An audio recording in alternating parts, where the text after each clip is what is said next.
Most programmers think that Python runs their code directly when they start it, but the truth is quite different. Python goes through a hidden step that most people don't even notice. When you run a Python program, the first thing that happens is your code gets turned into a special form called bytecode. This form isn't for people to read. Instead, it's made to be easy and fast for Python's inner workings to run. After that, this bytecode is sent to something called the Python virtual machine. This virtual machine is what actually carries out the instructions. In other words, Python doesn't run your original code. It runs an optimized version of it. This is why you might see a folder named pycache inside your project.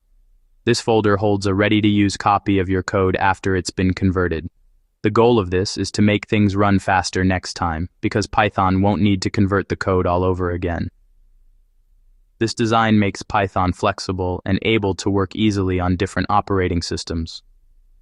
It also helps to make things run better and faster. Understanding this process is one of the main differences between a new programmer and a pro. Because being a great programmer isn't just about writing code, it's about knowing what's happening behind the scenes. Every time you run a Python program, there's a whole system working in the background to convert and run your code efficiently.